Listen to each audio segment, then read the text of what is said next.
जय हिंद दोस्तों, स्वागत है आपका आपके अपने परिवार में। कैसे हैं आप लोग, बताइए। बढ़िया है मेरे भाई, स्वस्थ हैं, तंदुरुस्त हैं, बताइए।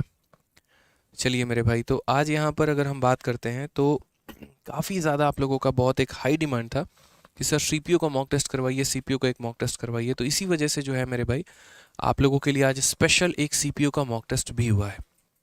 ठीक है।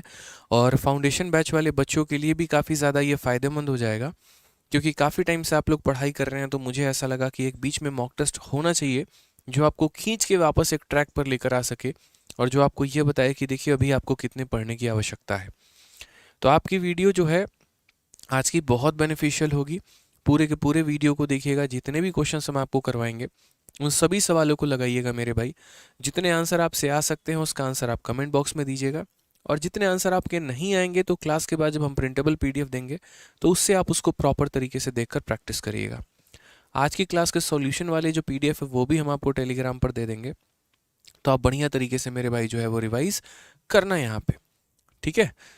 चलिए, तबीयत थोड़ी ख़राब है, आज मैंने ऑफलाइन की क्लास नहीं ली है क्योंकि बहुत ज़्यादा सुबह मेरी तबीयत ख़राब थी। अभी थोड़ा सा जो है मेडिसिन लेने के बाद हिम्मत बनी है तो ऑनलाइन की क्लासेस मैं ले पा रहा हूँ। ठीक है। तो बड़े प्यार तरीके से आप लोग अपना एक बढ़िया माहौल बनाए रखिएगा, क्लास के दौरान में आंसर देते रहिएगा। ठीक है। चलिए मेरे भाई, तो शुरू करते हैं आज की क्लास को। प्रॉपर वे में एक एक बातों को हम समझते हैं, जानते हैं। आ जाइए, तो यहाँ पर जैसा कि लिखा गया सीपीयू 2023 के लिए मैथ्स का एक स्पेशल मॉक टेस्ट। अब सीपीयू 2023 के पहले, इस मॉक टेस्ट को शुरू करने के पहले अगर हम आपको बताएं, तो जितने बच्चे एसएससी सीपीयू की तैयारी कर रहे हैं या आगे चल के उनको परीक्षा देनी है, तो उसके लिए हमने मैथ्स में एक सीपीयू की किताब बनाई जिसका नाम है सीपीयू वैरियर। और ये पूरी किताब की जो पीडीएफ है वो हमने अपने टेलीग्राम पर अपलोड कर दिया है। तो अगर आप इस किताब को ऑनलाइन मंगाना चाहते हैं तो आप फ्लिपकार्ट या अमेजन से मंगा सकते हैं। और अगर इस पूरे पीडीएफ से आप पढ़ना चाहते हैं तो हमारे टेलीग्राम रैंकर्स गुरुकुल और मैथ्स बाय आदित्य रंजन, ये दोनों टेलीग्राम पर मेरे भाई अपलोड हमने कर दिया है। पिन किया हुआ है, आप जाएंगे तो आप आराम से टेलीग्राम पर देख पाएंगे। देखिए यहाँ पर ये मैंने दे दिया है, ये हमारा टेलीग्राम है, मैथ्स बाय आदित्य रंजन हो गया। और यहाँ पिंड मैसेज में जाओगे तो कंप्लीट सीपीयू वैरियर बुक जो है, यहाँ पर क्लिक करोगे तो आपको सीपीयू वैरियर की किताब खुल जाएगी। और सीपीयू वैरियर की जब ये किताब खुल जाएगी तो इसमें पूरी की पूरी किताब की जो हमने पीडीएफ है वो दे रखी है, तो आप आराम से ज्वाइन कर सकते हैं। तो हमारे दोनों टेलीग्राम को आप लोग ज्वाइन कर लीजिएगा, रैंकर्स गुरुकुल भी और मैथ्स बाय आदित्य रंजन भी। और सीपीयू वैरियर की किताब के पीडीएफ को डाउनलोड करके उसको अच्छे से प्रैक्टिस करिएगा। तो आइए ज़रा एक बार देखें कि एसएससी सीपीयू में किस प्रकार के क्वेश्चन आपके पेपर में आ सकते हैं, क्या लेवल हो सकता है सवालों का, और उनको आपको अप्रोच कैसे करना है। जब हम आपको फाउंडेशन बैच पढ़ाते हैं तो एकदम उसी अनुसार हम आपको जो है क्वेश्चंस की प्रैक्टिस करवाते हैं, लेकिन एक मॉक टेस्ट को जब बात आती है एक मॉक टेस्ट की, तो वहाँ पर आपका अप्रोच क्या होना चाहिए आपको वो भी जानने की आवश्यकता है।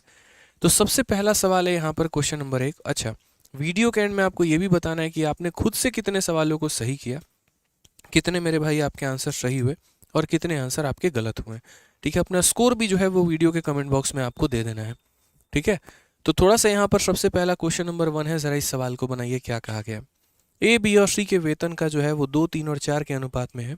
यदि उनके वेतन में 30%, 20% और 10% की वृद्धि हो जाए तो उनका नया अनुपात कितना होगा। जल्दी से बताइए, आंसर बताइए मेरे भाई जल्दी से यहाँ पे। ठीक है, आंसर बताइए। बड़ा प्यारा सा परसेंटेज का एक छोटा सा सवाल हमने आपके सामने दिया है। ज़रूरी नहीं है कि ये सीपीयू में ही पूछा जाए, आपके अन्य परीक्षाओं में भी पूछा जा सकता है कि 3 लोगों के जो कमाई का अनुपात है वो 2, 3 और 4 के अनुपात में है। उसके बाद उन लोगों ने इतना इतना इतना परसेंट अपना कमाई का बढ़ा दिया है, तो अब उनका नया अनुपात जो होगा वो हमारा कितना होगा। हम बोलेंगे सर देखिए, बहुत ही सिंपल, बहुत ही साधारण, बहुत ही प्यारा सा ये एक सवाल है। कभी भी अगर मान लीजिए कि रेशियो दे दिया जाता है और वहाँ पर कुछ परसेंट बढ़ाने की बात करती है, तो हमेशा इन वैल्यूज़ को इस प्रकार हम रखते हैं कि बड़े आसानी से हम इनमें वैल्यू बढ़ा पाएँ। जैसे मान लीजिए 2 है, 3 है, 4 है, तो 2 का 30% निकालना बड़ा मुश्किल है, 3 का 20% निकालना बड़ा मुश्किल है, 4 का 10% निकालना मुश्किल है।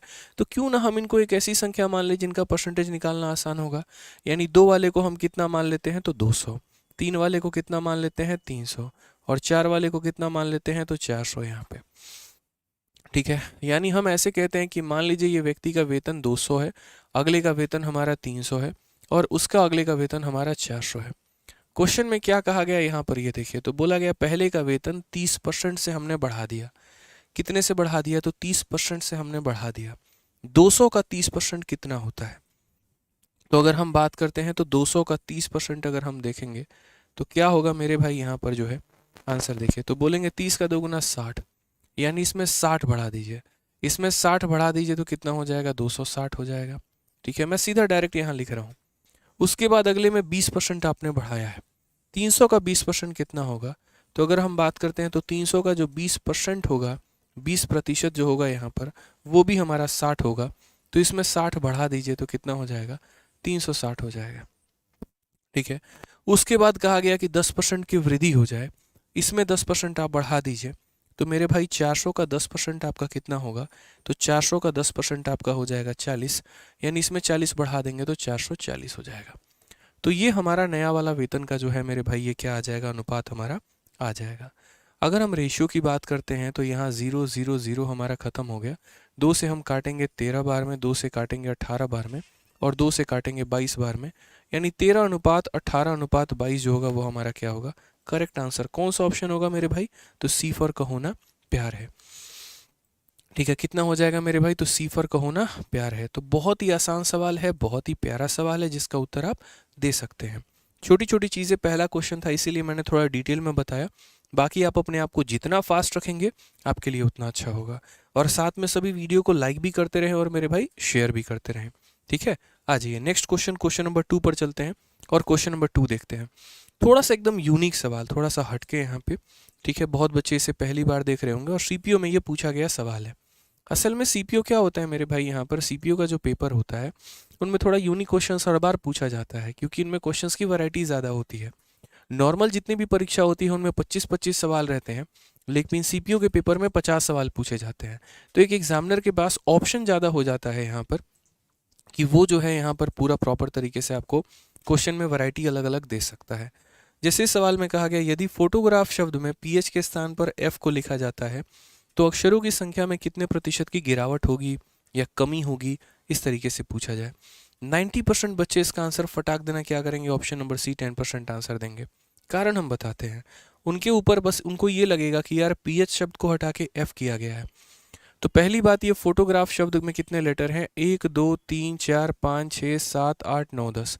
उन्हें लगेगा पीएफ के जगह पे अगर हम एफ लिख देंगे तो 10 के जगह 9 लेटर हो जाएगा, एक की कमी 10 के ऊपर, तो 1/10 कितना हो जाता है, 10% हो जाता है। लेकिन यहीं पर उनके जीवन की सबसे बड़ी भूल होती है। जब भी एग्जामिनर क्वेश्चन देगा, ऐसा तो है नहीं यहाँ पे कि आपको इतना सरल क्वेश्चन दे देगा जहाँ आप अपनी बुद्धि ही ना लगा पाओ। तो मेरे भाई यह क्वेश्चन में क्या था ज़रा देखो। तो अगर क्वेश्चन में अगर आप बात करते हैं तो देखिए, फोटोग्राफ शब्द है, तो फोटोग्राफ की स्पेलिंग क्या होगी, तो बोलोगे सर देखिए फोटो और फिर उसके बाद हो जाएगा ग्राफ। अब ये फोटोग्राफ शब्द में जो है एग्जामिनर ने क्या कहा है कि पीएच वाले शब्दों को रिप्लेस करना है, और किससे करना है, तो पीएच के स्थान पर एफ लेकर आना है। सबसे पहली नज़र आपकी पहली पीएच पर पड़ती है और आप इसको एफ में बदल देते हो, ये गलती है आपकी। यहाँ पर एक और पीएच भी तो है, आपको इसको भी तो बदलना है, तो इस पीएच को बदलोगे तो आपका हो जाएगा एफ। ठीक है, और फिर मेरे भाई यहाँ पर जो है ये हो जाएगा फोटो, और फिर इस पीएच को बदलोगे तो हो जाएगा एफ। यानी यहाँ पर कितने लेटर थे, तो यहाँ पर 10 लेटर थे, और यहाँ पर कितने लेटर हैं, 1 2 3 4 5 6 7 8, यानी 8 लेटर हैं। समझ गए, यहाँ पर मैं आपको प्रॉपर वे में समझा रहा हूँ। यानी आपने पीएच को एफ से रिप्लेस किया है और पीएच को आपने एफ से रिप्लेस किया है। ठीक है, तभी आपकी मेरे भाई कमी आई है। यानी पहले कितने लेटर थे, 10, और अब कितने हैं, तो 8 है। कमी कितने की हो गई, 2 की।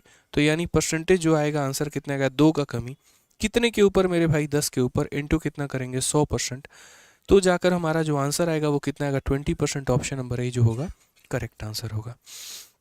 कितना होगा मेरे भाई यहाँ पर, तो ऑप्शन नंबर ए जो होगा वो हमारा क्या होगा, करेक्ट आंसर होगा, बिल्कुल हमारा सही उत्तर होगा। ठीक है,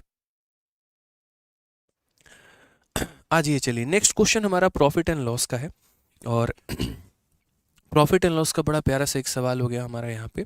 ये देखिए क्या कहा गया, अजय 90 रुपये में 18 संतरे खरीदता है और 15 संतरे 105 रुपये में बेच देता है, उसका लाभ प्रतिशत क्या होगा। प्रॉफिट एंड लॉस में देखो, ऐसे बनने को तो काफ़ी सारे वैरायटी बनते हैं, लेकिन जो आर्टिकल वाला केस होता है ना, वो बड़ा सही रहता है, बड़ा प्यारा सा रहता है। इसमें बच्चे ज़्यादा कंफ्यूज होते हैं। हमेशा एग्जामिनर की कोशिश होती है कि इतने रुपए में तुमने इतने खरीदे हैं, इतने रुपए में तुमने इतने बेचे हैं, बताओ लाभ प्रतिशत हानि प्रतिशत क्या होगा। इसमें जो कंसेप्ट होता है वो बड़ा सिंपल सा होता है कि हमें आर्टिकल की संख्या को क्या रखना होता है, बराबर रखना होता है।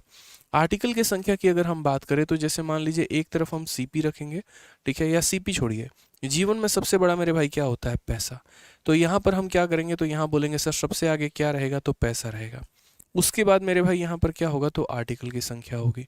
एक तरफ हम यहाँ जिस रेट पे खरीदेंगे तो वो सीपी हो जाएगा, जिस रेट पे बेचेंगे तो वो एसपी हो जाएगा। अगर हम बात करते हैं तो खरीदने का रेट क्या है, 90 रुपए में 18 संतरे खरीदे हैं, तो कितने रुपए में, 90 रुपए में। कितने खरीदे मेरे भाई, तो 18 यहाँ खरीद लिए। और बेचने का रेट हमारा क्या है, तो बेचने का रेट 15 संतरों को 105 में बेचा गया है। यहाँ पर बेचा कितने में गया है, तो 105 में, और कितनों को मेरे भाई, तो 15 को। अब दो तरीका है सवाल को सॉल्व करने का। तरीका नंबर एक मेरे भाई कि या तो हम इनका रेशियो लेकर तब बराबर करें, या तरीका नंबर दो यहाँ पर कि मैंने हमेशा कहा है कि जब भी तुम्हें लाभ और हानि, जब भी तुम्हें लाभ और हानि अगर पता करना हो आर्टिकल्स की वजह से, तो इन आर्टिकल्स को बराबर करो। किससे बराबर करो मेरे भाई, तो इन आर्टिकल्स को बराबर करो, यहाँ पर वो ज़्यादा महत्वपूर्ण होते हैं। यानी कहने का मतलब मुझे यहाँ पर 18 और 15 को बराबर करना है।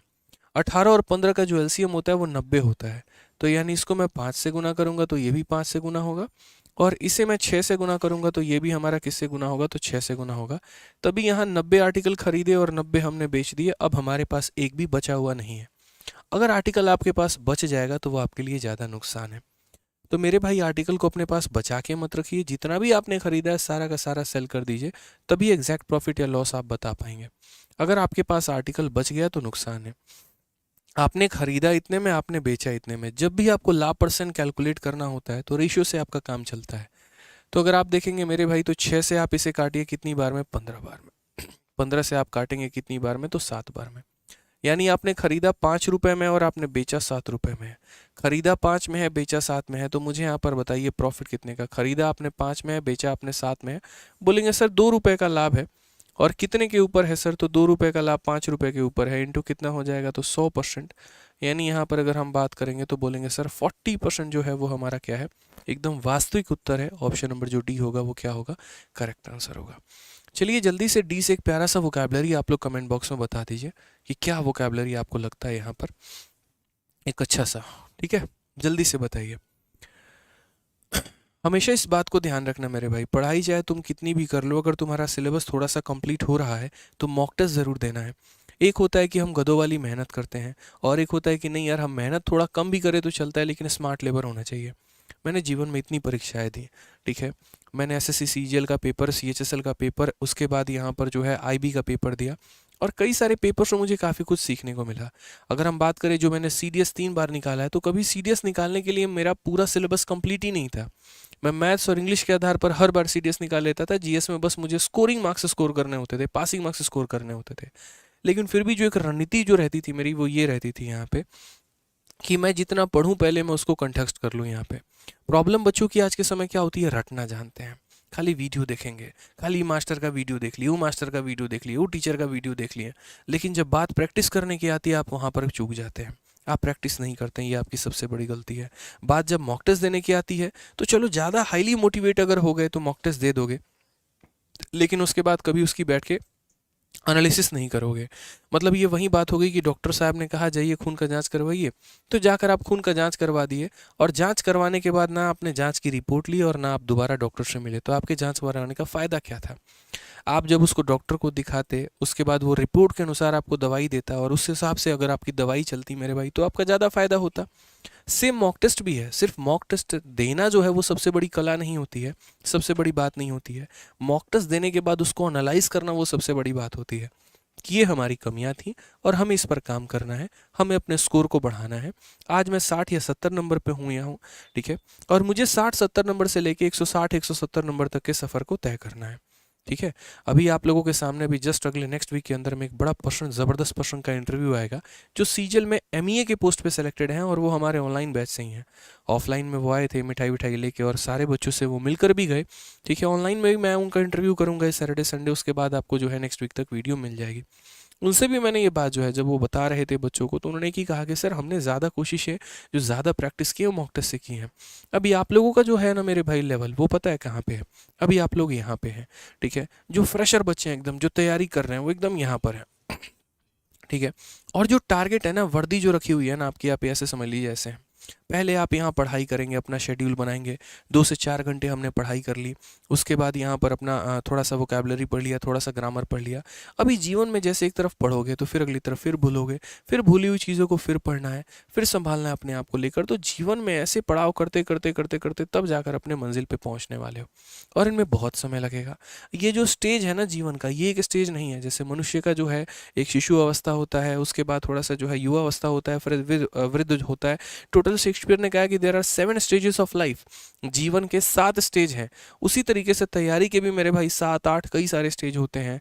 ना सिर्फ आपको पढ़ना पड़ता है, बल्कि मेरे भाई पढ़ने के बाद अपनी चीज़ों को रिवाइज करना होता है। फिर उसके बाद जब सिलेबस कंप्लीट हो जाता है तो मॉक टेस्ट आपको देना होता है, फिर मॉक टेस्ट की रिवीजन करनी होती है, अपने आप को उसमें बेहतर करना होता है।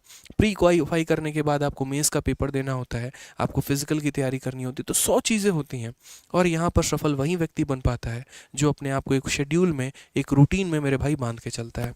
जब भी हम मॉक टेस्ट कराते हैं तो सिर्फ मेरा फोकस यहाँ पर ये नहीं रहता कि मुझे सवाल आने हैं, करवाने हैं और चला जाना है, बिल्कुल भी नहीं मेरे भाई यहाँ पे, ठीक है? फिर मैं भी वही काम करूँगा कि हमने भी टेस्ट करवा लिया और छोड़ दिया, ऐसा नहीं है। आप इस बात को समझिए, क्या आवश्यकता पड़ी कि आप मॉक टेस्ट दे रहे हैं? क्योंकि आपको अपना स्कोर बढ़ाना है, आपको सिलेक्शन लेना है, ठीक है? तो जब ऐसा है कि सिलेक्शन लेना है तो फिर दीजिए ना मॉक टेस्ट, यहाँ पे रोका किसने है आपको? सैटरडे संडे कोई भी बच्चा है जिसका 50% से 60% अगर सिलेबस कंप्लीट हो गया है, तो इतना फिक्स कर लो कि सैटरडे संडे कुछ करेंगे या नहीं करेंगे, लेकिन एक मॉक टेस्ट ज़रूर देंगे। और उस मॉक टेस्ट का पूरा 100 सवाल हम एनालाइज करेंगे, अपनी गलतियों पर काम करेंगे और अपने स्कोर को बढ़ाएंगे। फिर देखते हैं दुनिया की कौन सी ताकत आपको सिलेक्शन लेने से रोक पाती है। इस बात को समझो मेरे भाई, बहुत दमदार बात बोली है। फोकस करना और इस बात को मानना, फिर आप गारंटी देखता हूँ, मैं आपको गारंटी देता हूँ इस बात का, आपका स्कोर नहीं बढ़ा तो फिर मेरे से बोलना कि सर आपने ये कहा था और स्कोर हमारा नहीं बढ़ा, ठीक है? सैटरडे संडे कुछ नहीं करना है, सिर्फ मॉक टेस्ट देना और उसका रिवीजन करना है, ठीक है? आइए चलिए सवालों को देखते हैं, यहाँ पर क्या कहा गया। क्वेश्चन नंबर 4 की बात कही गई है। 8 कमीजों का अंकित मूल्य 9600 रुपये है, जिस पर 15% का डिस्काउंट भी दिया जाता है। 51,000 रुपये में कितनी कमीजें खरीदी जा सकती हैं? बड़ा प्यारा सा सवाल है यहाँ पे कि there is a 15% discount on 8 shirt mark at 9600। मैं किसी दुकान में गया और वहाँ पर 8 शर्टों का जो कीमत है वो 9600 है। तो एक शर्ट की कीमत हमारी कितनी है? तो एक शर्ट का मार्केट प्राइस जो है वो 1200 रुपये है, यानी हर शर्ट पे जो लेबल लगा हुआ है 1200 रुपये का लगा हुआ है। उसके बाद कहा गया कि उस पर 15% का डिस्काउंट भी मिलता है। तो जैसे मान लीजिए दुकान में जो है यहाँ पर लगा हुआ है वो शर्ट, तो वो 1200 का लगा है, लेकिन जब दुकानदार मुझे बेचेगा तो मैं उसे कितने में खरीद पाऊंगा? तो दुकानदार की सेलिंग प्राइस, दुकानदार की जो सेलिंग प्राइस होगी वो कितनी होगी? तो बोलेगा सर ये 1200 जो है वो अपने आप में 100% है, मैं तो इसमें आपको 15% का डिस्काउंट दे दूंगा, यानी मैं इसे बेचूंगा 85 में। तो अगर हम बात करते हैं तो ये हो जाएगा 12 25 60, 12 96 और 6, कितना हो जाएगा मेरे भाई? 96 और 6 102, यानी 1020।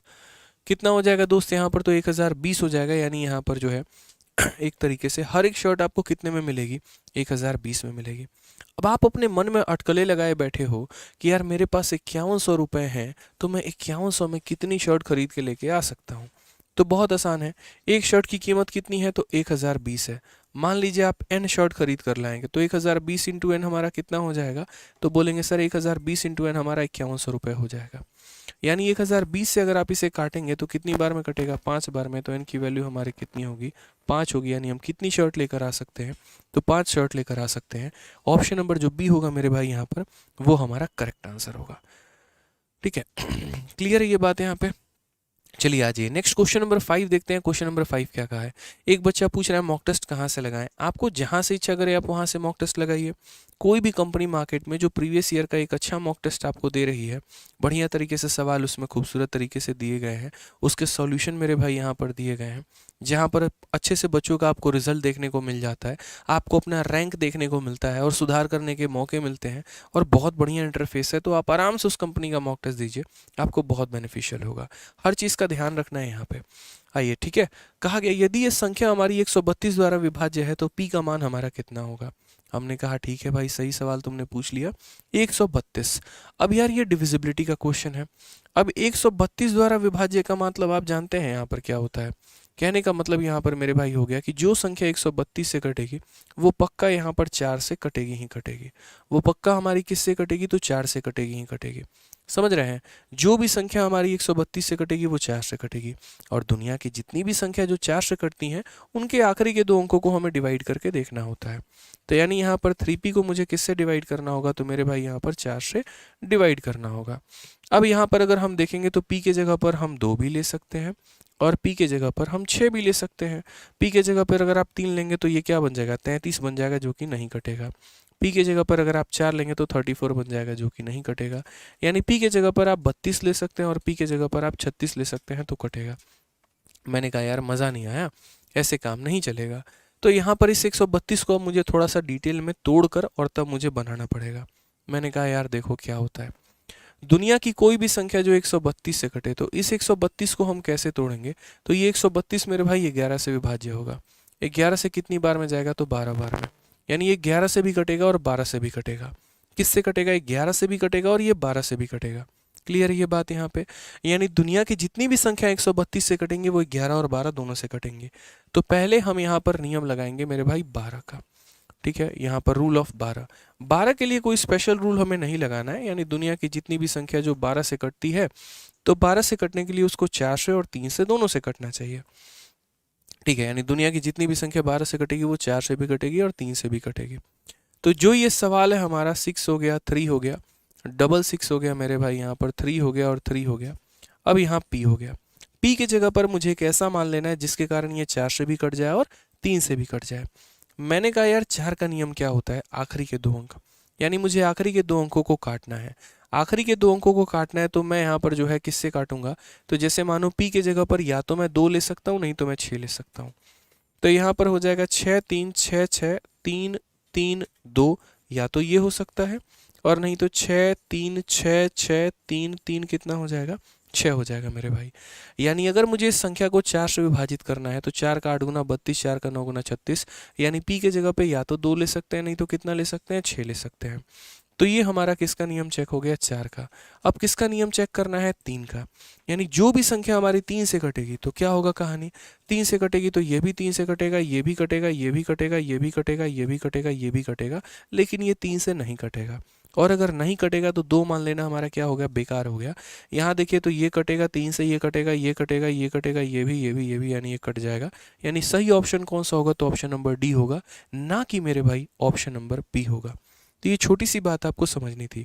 11 के नियम लगाने की तो आवश्यकता ही नहीं पड़ी हमें सवाल में, सिर्फ और सिर्फ 12 के नियम से यानी 3 और 4 के विभाजकता के नियम से हमने इस सवाल को बहुत ही खूबसूरत तरीके से सॉल्व कर लिया। ठीक है, आइए चलिए नेक्स्ट क्वेश्चन नंबर हम 6 देखते हैं और यहाँ पर इसका आंसर दीजिए।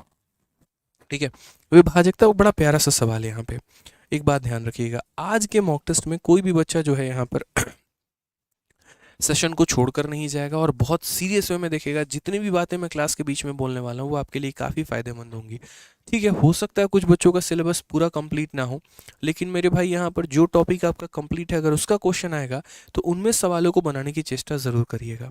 बीच बीच में हम आपको गाइडेंस देते रहेंगे कि आपको क्या करना है, कैसे करना है, किस तरीके से पढ़ाई करनी है कि आप अपना स्कोर बेहतर कर पाएँ। वो सारी बातें हम आपको बताते रहेंगे। कौन सा टॉपिक इंपॉर्टेंट है, किसको कितने समय में कवर करना होता है, हर एक पॉइंट हम आपसे डिस्कस करते रहेंगे। आइए चलिए, तो जैसे अगर आप इस सवाल को देखते हैं तो कहा गया ये इतनी बड़ी संख्या है, यदि हम इसे 34 से विभाज्य करें तो क्या होगा। हमने कहा ठीक है, अगर आप यहाँ देखोगे तो 75 है, उसके बाद यहाँ पर 78 है। ठीक है, 78 है कि 73 है, तो 73 है, फिर हमारा 78 है और फिर हमारा 76 है। यदि मैं इस संख्या को किससे भाग करता हूँ, 34 से भाग करता हूँ। तो यदि मैं इस संख्या को मेरे भाई 34 से भाग करूँगा तो क्या होगा। तो जैसा कि आपको पता है कि जब अलग अलग संख्याएं यहाँ पर दी गई होती हैं, आपको अलग अलग संख्या को भाग नहीं करना, किसी एक को भाग करके आप उसके आधार पर रिमाइंडर लिख दीजिए। बच्चों की गलती क्या होती है, वो इसको भी डिवाइड करते हैं, वो इसको भी डिवाइड करते हैं, वो इसको भी डिवाइड करते हैं, वो उसको भी डिवाइड करते हैं। क्यों करते हो इतनी मेहनत यार। देखो मैं कैसे करता, आपके जगह होता। 34 से अगर मैं इसे डिवाइड करूंगा तो 34 का 2 गुना 68 होता है, 68 होता है, और ये 68 से कितना ज़्यादा है, तो 7 ज़्यादा है, तो यहाँ पर प्लस का 7 लिख दिया। ये संख्या यहाँ पर कितना ज़्यादा है, 7 ज़्यादा है, तो यहाँ पर मैंने कितना लिख दिया, तो 7 लिख दिया मेरे भाई।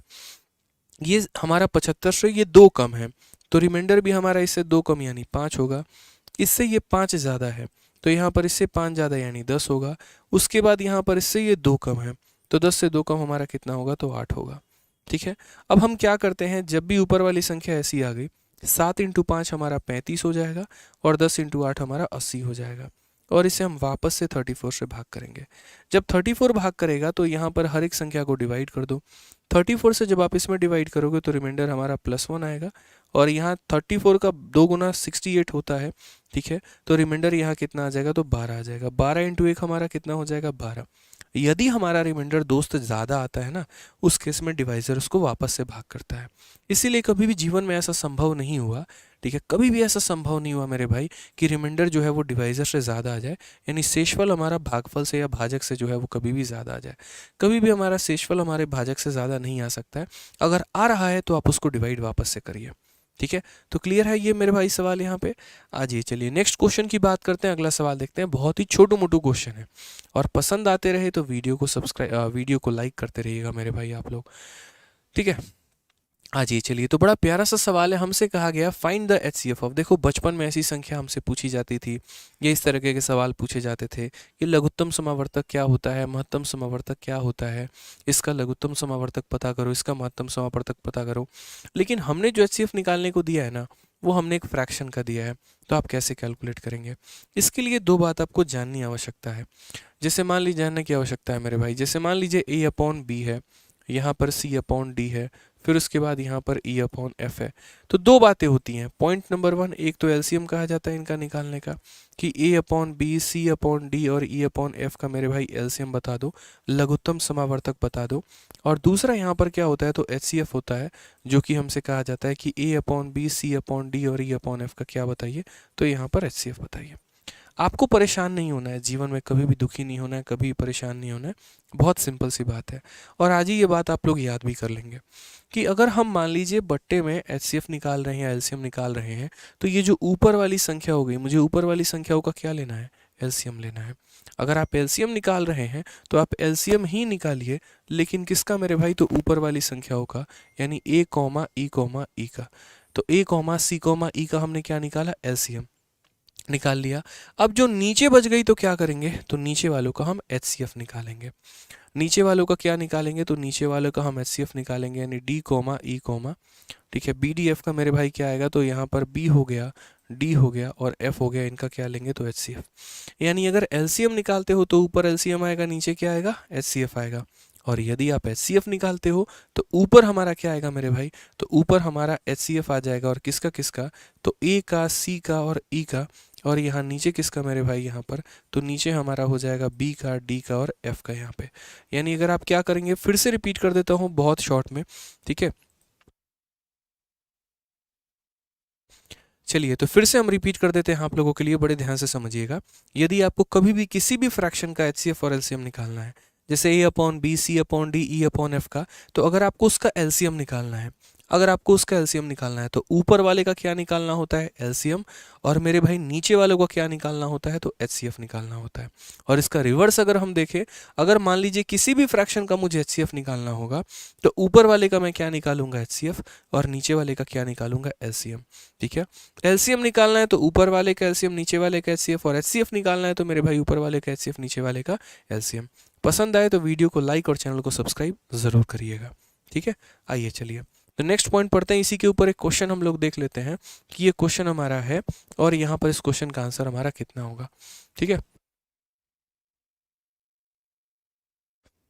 तो यहाँ पर इस संख्या का मुझे HCF निकालना है, तो मुझे HCF निकालना है तो किसका निकालना है, तो बोलोगे सर 11/25 हो गए यहाँ पे, उसके बाद यहाँ पर जो है 9/20 हो गया यहाँ पे।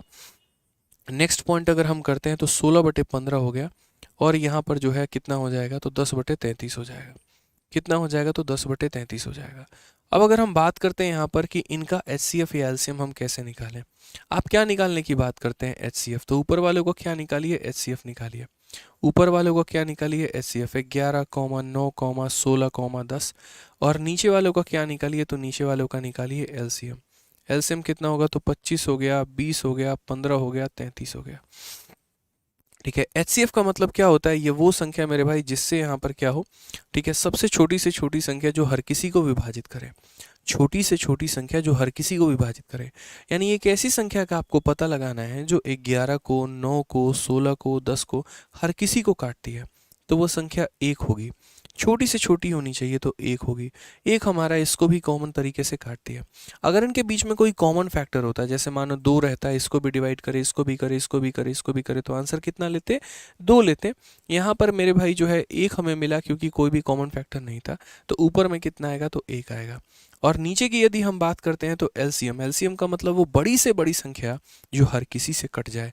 एक ऐसी संख्या जो 25 से भी कट जाए, 20 से भी कट जाए, 15 से भी कट जाए और 33 से भी कट जाए मेरे भाई। तो यहाँ पर वो बड़ी से बड़ी संख्या मुझे क्या नज़र आ रही है? 3300 नज़र आ रही है। मैंने ऑप्शन का सहारा लिया।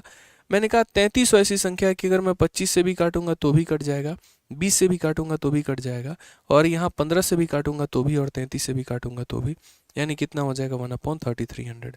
अब आप बोलोगे सर यहाँ पर 300 क्यों नहीं लिया आपने, या 330 क्यों नहीं लिया? अगर मैं 300 ले रहा हूँ तो 300 मेरा कभी भी यहाँ पर जो एक तरीके से 33 से हमारा कभी नहीं कटेगा, 33 से हमारा कभी नहीं कटेगा। और अगर मैं इसको लूँगा मेरे भाई तो ये कभी 25 से नहीं कटेगा यहाँ पे। तो इसीलिए हमारे पास एक ही ऑप्शन था, ऑप्शन नंबर ए। यहाँ पर नीचे हमें क्या लेना था? एलसीएम। और ये हमारा करेक्ट आंसर होता, ऑप्शन नंबर ए सही होता। ध्यान देते रहिएगा, लास्ट में हम आप लोगों से आप लोगों का स्कोर पूछेंगे कि कितना मार्क्स आप लोगों का आया आज के टेस्ट में और क्या कुछ आपने सीखा यहाँ पे। ठीक है, आज ये चलिए नेक्स्ट मेरे भाई क्वेश्चन यहाँ पर देखिए क्या कहा गया है कि यदि हमारा इसका मान 24/23 है तो एक्स का मान कितना होगा? जल्दी से मेरे भाई इसका आंसर बता दीजिए।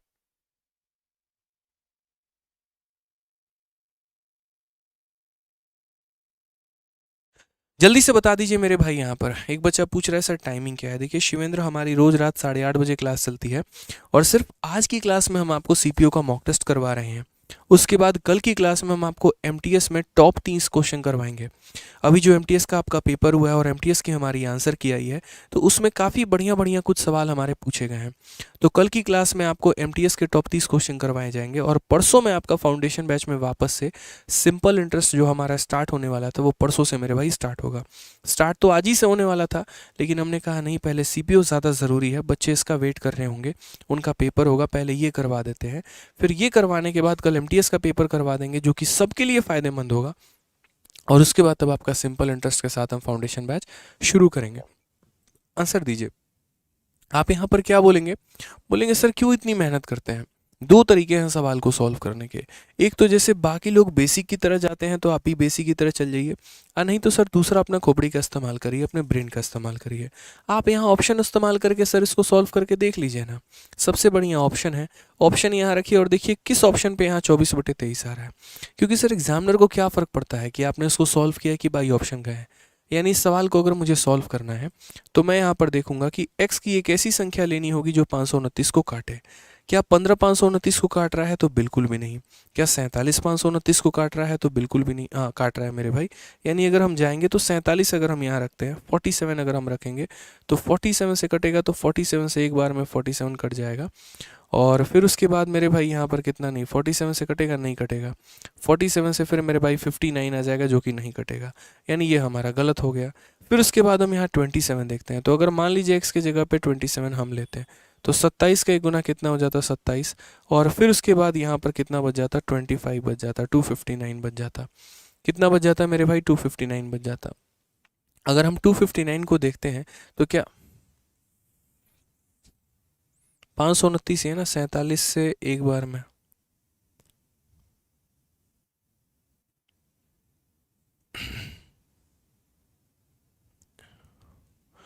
मेरे भाई एक छोटा सा मिस्टेक हो रहा है। हाँ, मिस्टेक यहाँ पर ये हो रहा है कि जैसे मान लीजिए अगर हम इसके अंदर ऑप्शन भी रखते हैं तो ऑप्शन रखेंगे तो काट नहीं पा रहे हैं। देखो काटने वाली संख्या तो हमारी 15 भी नहीं है।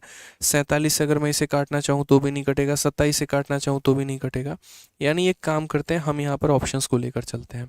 ठीक है, अगर हम यहाँ ऑप्शंस को लेके चलेंगे तो हो सकता है ये डायरेक्टली यहाँ पर ना काटे, लेकिन इसको जुड़ने के बाद ज़रूर काट ले। तो यहाँ पर 1 + x अपॉन कितना है मेरे भाई? तो 529 है। मान लीजिए मैं यहाँ पर ऑप्शन नंबर सी ले रहा हूँ, 47 ले रहा हूँ यहाँ पे, और 47 को लेके मैं सॉल्व कर रहा हूँ। तो यहाँ पर कितना हो जाएगा? 47/529। जब यहाँ पर हम सॉल्व करेंगे तो मेरे भाई क्या होगा? 529 को 1 से गुना करो, 529, और 529 में 47 को अगर आप जोड़ते हैं तो कितना हो जाता है? तो बोलेंगे सर यहाँ पर 576 हो जाएगा, और नीचे में कितना हो जाएगा? 529। बस मेरे भाई इसी का इंतज़ार था, क्योंकि ऊपर हमारा क्या हो गया? तो परफेक्ट स्क्वायर हो गया। हम यहाँ पर क्या खोज रहे थे? ऐसी संख्या लो जो इसको काट दे। भाई ज़रूरी तो नहीं काटे यहाँ पे, क्योंकि हमें तो यहाँ पर इस पूरी इक्वेशन को सॉल्व करना है ना। तो 576 हमारा उसका रूट करेंगे तो 24 आ जाएगा, और ये हमारा 23 का रूट है तो 23 आ जाएगा। आंसर कितना, 24 बटे 23। ऑप्शन नंबर जो सी है वो हमारा करेक्ट आंसर है। आप यहाँ पर अलग अलग ऑप्शंस को रखकर ट्राई कर सकते थे, मैंने ऑप्शन नंबर सी को रख के ट्राई किया है। बाकी यदि आप इस सवाल को बेसिक से बनाना चाहते हैं, कोई बोलता है कि नहीं भैया हमको तो ऑप्शन से कोई मतलब ही नहीं है, हमको इस सवाल को काफ़ी बेसिक से बनाना है, तो बेसिक से बनाना है तो भी कोई दिक्कत नहीं होती। आप यहाँ पर दोनों साइड होल स्क्वायर करिए। अगर यहाँ पर होल स्क्वायर करेंगे तो ये कुछ इस प्रकार से हो जाएगा कि सर 1 प्लस एक्स अपॉन 529, क्योंकि स्क्वायर करने पे इसका रूट गायब हो जाएगा। और अगर आप उधर स्क्वायर करेंगे तो 24 का स्क्वायर आपको 576 मिलेगा, और यहाँ 23 का स्क्वायर कितना मिलेगा, तो 529 मिलेगा। अगर आप यहाँ पर जो एलसीएम लेंगे तभी आप नीचे काट पाएंगे, तो एलसीएम ले लीजिए। तो बोलेंगे सर ऊपर में कि सर ऊपर में 529 प्लस एक्स डिवाइडेड बाई 529 हो गया सर, और यहाँ पर हो जाएगा 576 अपॉन यहाँ पे कितना हो जाएगा, इतना। ये हमारा दोनों के दोनों कट जाएंगे।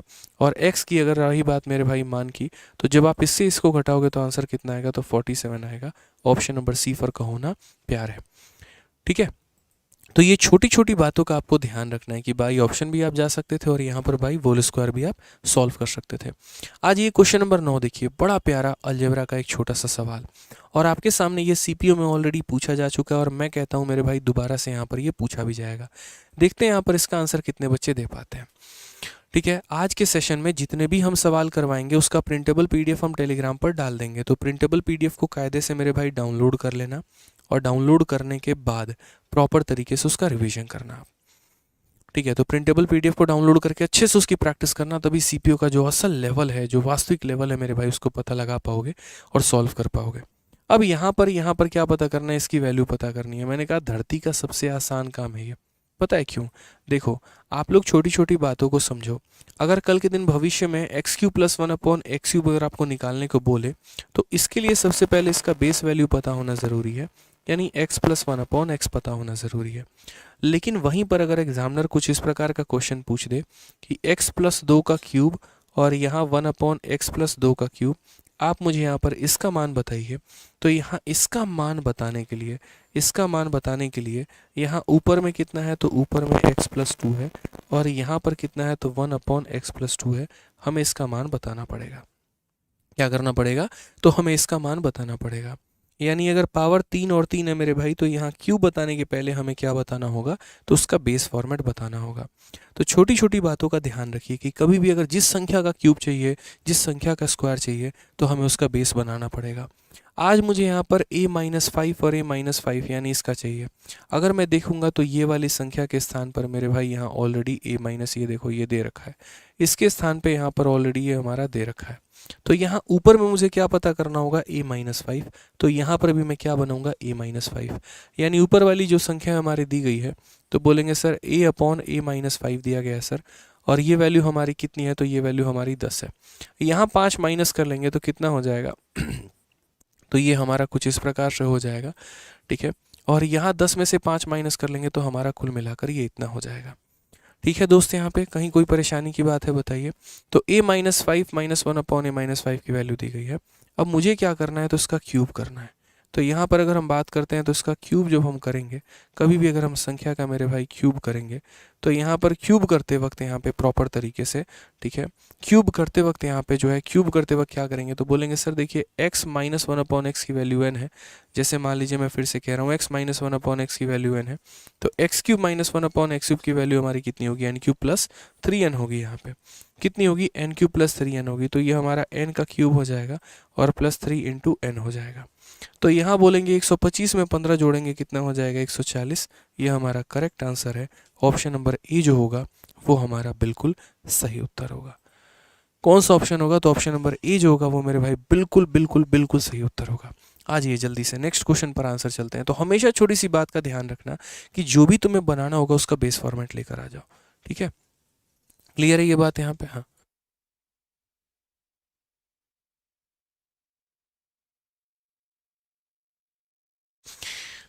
अभी आप लोगों के लिए मेरे भाई एक बहुत ही बड़ी सरप्राइज़ है, अभी तो सर लेकर आए हैं, और इसके अंदर जो है कुछ बड़ी प्यारी सी चीज़ है, अभी मैं बताऊंगा नहीं आप लोगों को। आए दिन जो है आप लोगों के लिए बहुत बहुत बहुत शानदार चीज़ पे भी काम चल रहा है, बता दिया जाए सर इनको। और कुछ ऐसा पूरे एसएससी इंडस्ट्री में आने वाला है ना जो पूरा तहलका मेरे भाई बदल के रख देगा। ठीक है, एक ऐसी ज़बरदस्ती किताब है और एक ऐसा ज़बरदस्त सा कंटेंट है जो ऑलरेडी बहुत लोगों के दिलों में प्यार बनाए हुए है, और उसका नेक्स्ट वर्जन लाने की मेरे भाई पूरी ज़ोर शोर से तैयारी चल रही थी। और फाइनली वो जो तैयारी है वो अब थोड़ी सी ख़त्म हो गई है। मेरा रोल वहाँ पर थोड़ा और बढ़ जा रहा है। जब जब एक एक चीज़ें लिखी गई समझी गई तो हमने देखा उस चीज़ को लेकर, और अभी 2-3 दिन इसमें और वक्त लगेगा और उसके बाद प्रिंट आउट होकर आ जाएगा, तो ज़बरदस्त से अनाउंसमेंट के साथ आप लोगों के पास आएंगे और दिखाएंगे।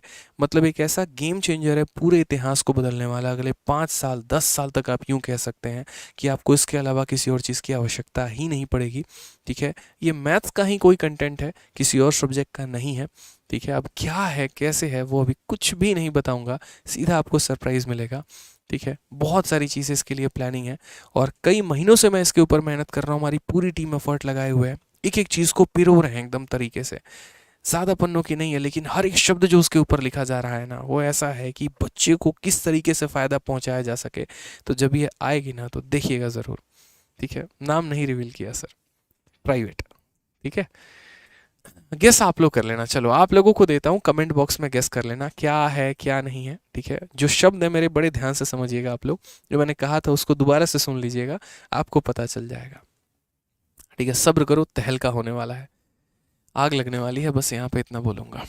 बहुत दिनों से शांत था, बहुत दिनों से चीज़ें सोच रहा था, क्यों मैंने कभी कुछ नहीं कहा। ठीक है, क्यों मैंने बहुत ज़्यादा किसी चीज़ की मार्केटिंग या किसी चीज़ के बारे में मैंने बच्चों को नहीं बताया। रीज़न कुछ तैयार कर रहा था कि जब वो होगा तो उसके बाद रुकेंगे भी नहीं मेरे भाई। तो पेशेंस रखिए थोड़ा सा, डेली डेली 3 पुरुष और 5 महिलाएं मिलकर एक कार्य को 6 दिनों में पूरा कर सकते हैं, और जबकि 4 पुरुष और 9 महिलाएं मिलकर इसको 4 दिनों में समाप्त कर सकते हैं, तो इसी काम को 7 दिनों में समाप्त करने के लिए कितनी महिलाओं की आवश्यकता है। बड़ा ही प्यारा सवाल। ठीक है, बिल्कुल आग लगने वाली है मेरे भाई, बहुत बहुत बहुत खतरनाक वाली आग लगेगी, देख लेना। बनाया है ना, तो महीनों से शांत रहा हूँ और बस बना रहा हूँ बना रहा हूँ बना रहा हूँ। ठीक है, आइए चलिए देखिए। तो कहा गया मेरे भाई यहाँ पर 3 मेन है, और उसके बाद यहाँ पर महिलाओं की संख्या कितनी है, तो 5 महिलाएं हैं, और ये मिलकर इस कार्य को कितने दिनों में खत्म करेंगी, तो मिलकर इस कार्य को 6 दिनों में खत्म करेंगे। उसके बाद कहा गया 4 मेन और 9 वुमेन। उसके बाद मेरे भाई यहाँ पर कहा गया कि 4 मेन है और 9 वुमेन है, और वो मिलकर इस कार्य को कितने दिनों में खत्म करेंगी, तो वो मिलकर इस कार्य को 4 दिनों में। जब भी टाइम एंड वर्क का मेरे भाई ऐसा सवाल आ जाए, फटाफट एक छोटा सा काम करना है, और वो काम ये करना है कि जो लोग मेरे भाई काम को कंप्लीट करते हैं उनके काम को बराबर करना है।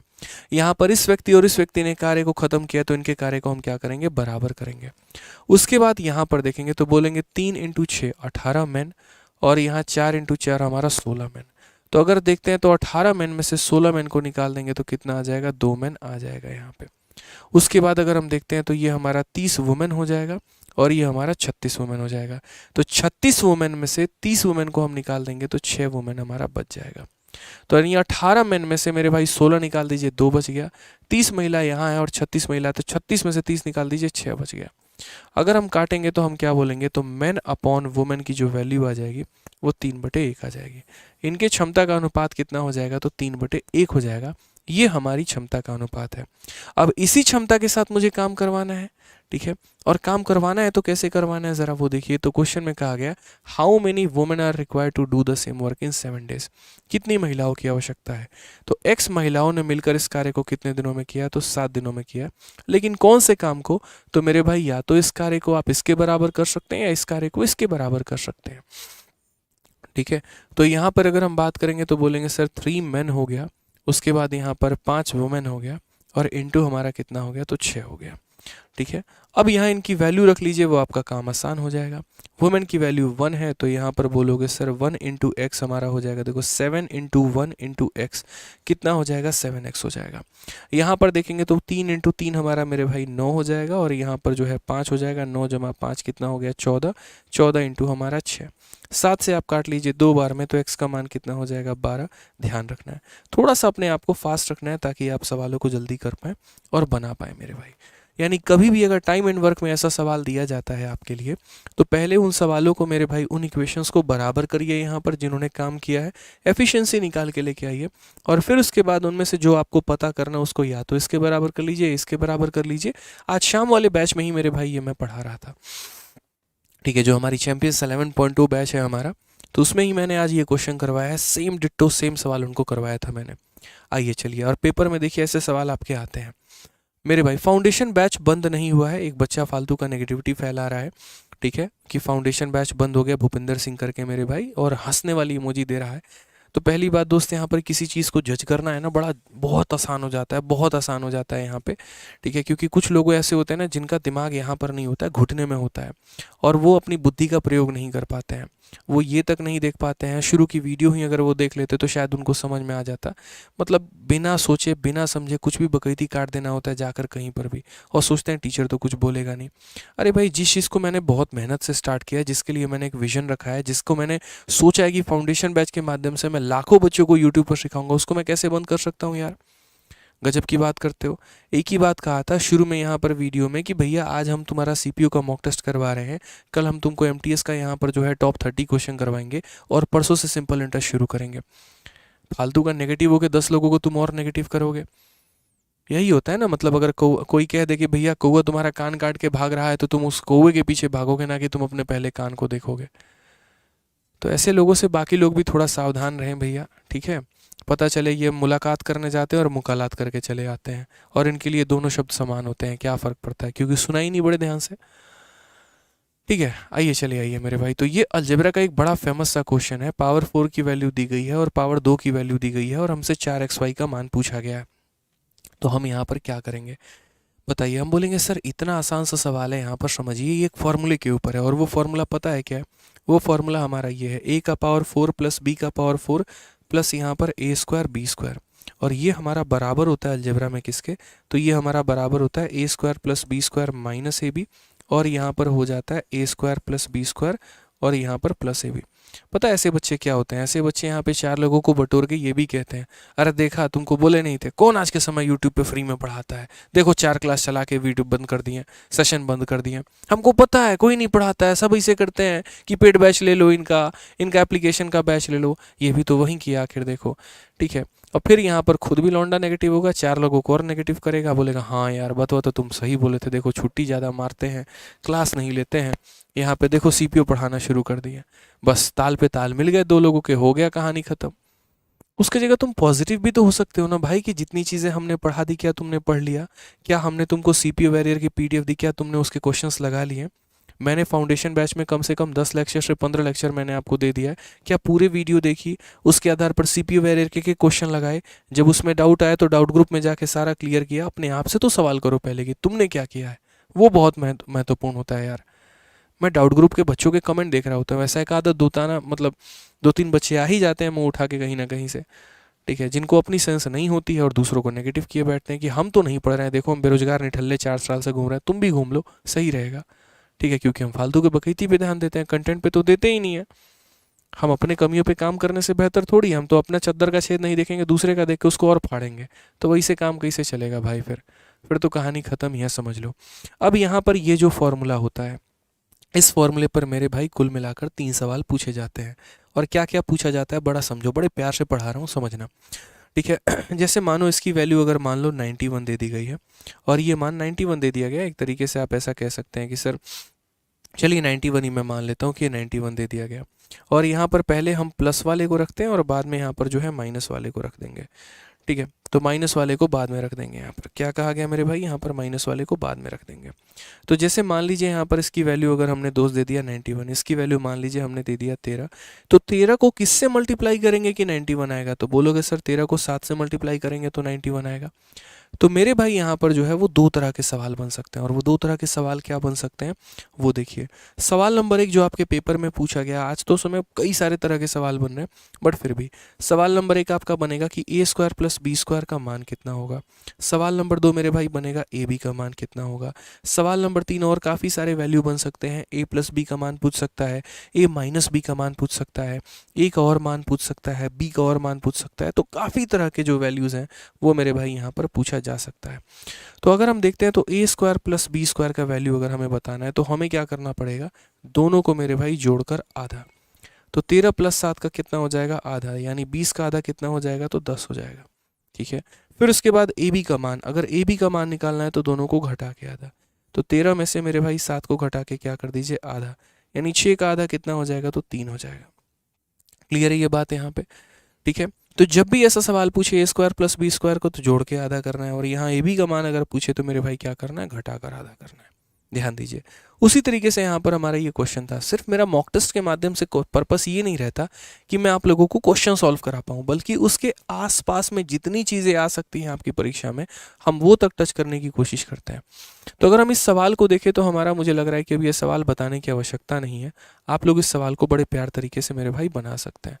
ये सवाल में मेरे भाई कुछ इस प्रकार कहा गया, ठीक है। तो यहाँ पर हम इसे फॉर्मूले में तोड़ेंगे कि सर एक बार इसे प्लस में तोड़ेंगे और एक बार इसे किस में तोड़ेंगे सर, तो एक बार हम इसे माइनस में तोड़ेंगे।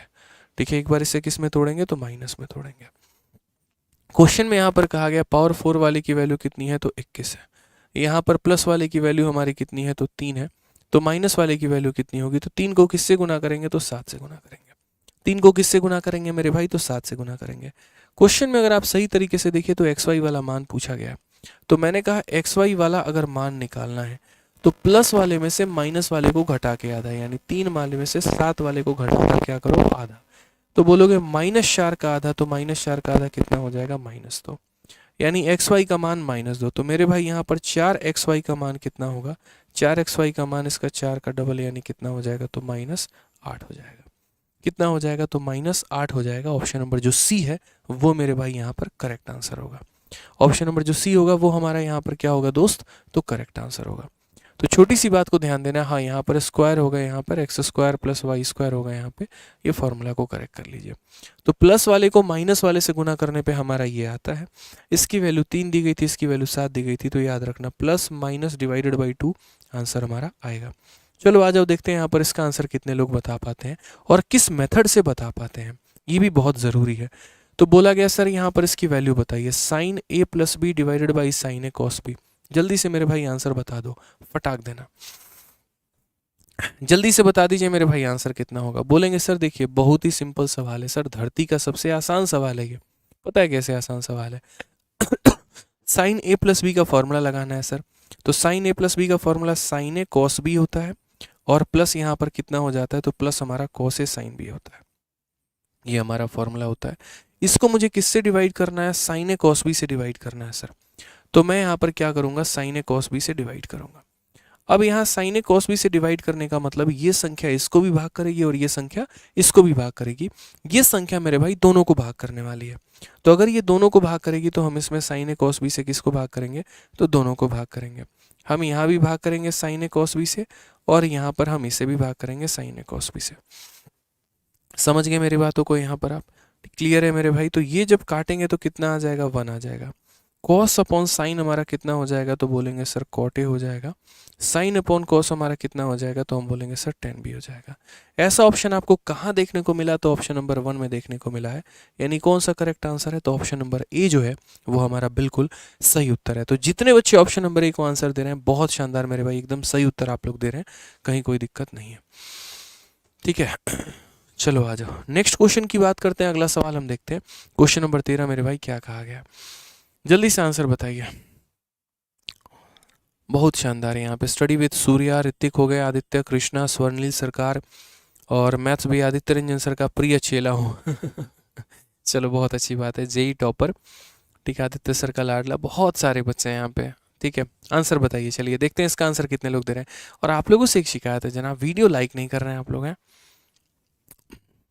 सर यूपी पुलिस का बैच कब आएगा? अरे दादा हमें की बात बोले कि अगर तुम यूपीएसआई की तैयारी कर रहे हो, तुम किसी भी यहाँ पर जो है स्टेट पुलिस की तैयारी कर रहे हो, आराम से मैथ्स का रिकॉर्डेड बैच लो, पूरा सिलेबस कवर करो, बढ़िया तरीके से प्रैक्टिस करो। तुम्हारा कोई भी पेपर ऐसा नहीं है कि जो नहीं निकलेगा, हर पेपर में बढ़िया तरीके से आराम से आप क्वालिफाई कर पाओगे।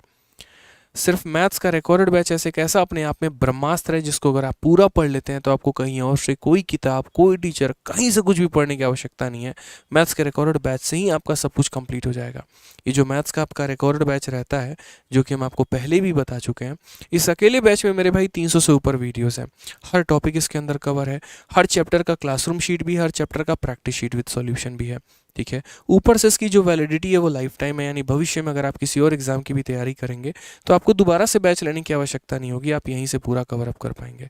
अगर आप सिर्फ रिकॉर्डेड बैच से पढ़ते हैं तो ना मुझसे आपको ना किसी से भी कहीं से भी कोई यूट्यूब का लेक्चर कोई कुछ अटेंड करने की आवश्यकता नहीं है, सब कुछ यहाँ से आपका कंप्लीट हो जाएगा। अरिथमेटिक से लेकर एडवांस तक सारा कुछ इसके अंदर मैंने पढ़ा रखा है। ठीक है, इसकी फीस मात्र 699 है और यहाँ पर वो आपको मिलेगी आरजी विक्रमजीत एप्लीकेशन पे।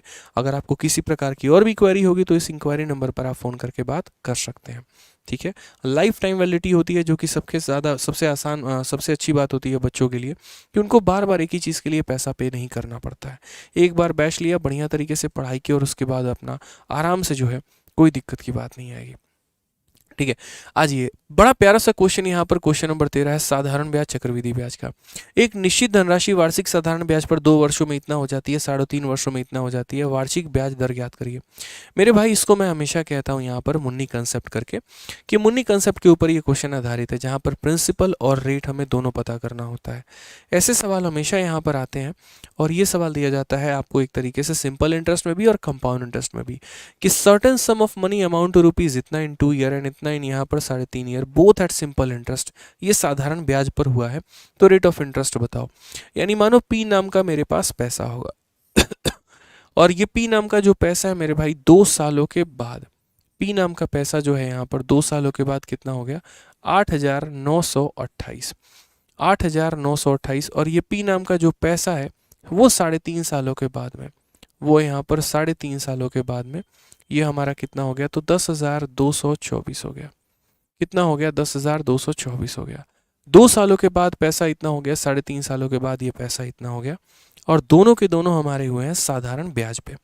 क्वेश्चन में कहा गया रेट ऑफ इंटरेस्ट बताने को। देखो, साधारण ब्याज एक ऐसा मेरे भाई टॉपिक होता है यहाँ पे, जहाँ पर अगर हम बात करें तो प्रत्येक साल का जो ब्याज रहता है ना वो हमारा सेम रहता है। अगर आज आपको एक साल में 10 रुपये मिल रहे हैं तो अगले साल भी आपको 10 रुपये ही मिलेगा, उसके अगले साल भी आपको 10 रुपये ही मिलेगा। लेकिन चक्रवृद्धि ब्याज एक ऐसा मेरे भाई ब्याज होता है जहाँ पर हर साल जो ब्याज का रेट होता है वो हमारा बढ़ रहा होता है। अगर हम बात करते हैं ये क्वेश्चन तो साधारण ब्याज का है, यानी प्रत्येक साल का ब्याज हमारा सेम होगा। बट मुझे पता कैसे चलेगा, तो मैं यहाँ पर यार ये गैप निकालूंगा। मैं कहूँगा 2 सालों में कहानी इतनी है, 3.5 सालों में कहानी है इतनी, तो 1.5 सालों में मैंने कितने का ब्याज कमाया। तो 1.5 सालों में अगर हम बात करते हैं यहाँ पर, तो 928 में अगर हम 62 जोड़ दें तो ये हमारा हो जाएगा 9,000 के करीब में और उसके बाद यहाँ पर जो है 1,000 जोड़ दो तो ये 10,000 हो जाएगा, और 224 मेरे भाई तो कितना हो गया, तो बोलोगे सर 1286। इसमें से इसको घटाने पे कितना आएगा, 1286। यानी हम ये बात कह सकते हैं कि सर देखिए 1.5 सालों में जो ब्याज हमें मिला है वो 1286।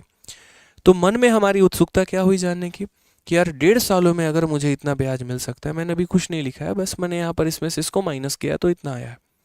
अगर मुझे 1.5 सालों में इतने का ब्याज मिल सकता है तो 2 सालों में मुझे कितने का ब्याज मिलेगा, ज़रा बताओ। मैंने कहा यार ये तो बहुत आसान बात है। आप यहाँ पर क्या बोलोगे, तो बोलोगे 1286 रुपये का जो अगर ब्याज है वो हमारा कितना है, तो वो हमारा 1.5 ईयर का है। तो 2 सालों में जो हमें ब्याज प्राप्त होगा तो उसके लिए किससे गुना करेंगे, तो 2 सालों से। ठीक है, समझ में आ रहा है बात को, यहाँ पर क्लियर है ये बात। जल्दी से यहाँ पर दशमलव हटाएंगे तो कितना आ जाएगा, 10 आ जाएगा। अगर हम बात करते हैं तो 15 से हम कितनी बार में काटेंगे, 8 बार में 120 हो जाएगा हमारा यहाँ पे। क्या 15 पूरी तरीके से काट पाएगा, तो बोलोगे नहीं सर 5 से 3 बार में काट लीजिए, 5 से आप 2 बार में, 3 से अगर आप काटेंगे तो यार ये 1286 सही लिखा है, मुझे लग रहा है 1296 होना चाहिए। बिल्कुल, जब यहाँ माइनस करेंगे तो 1286 ना आकर कितना आएगा, 1296 आएगा। यहाँ माइनस करके देख लो, यहाँ 1296 आ जाएगा हमारा।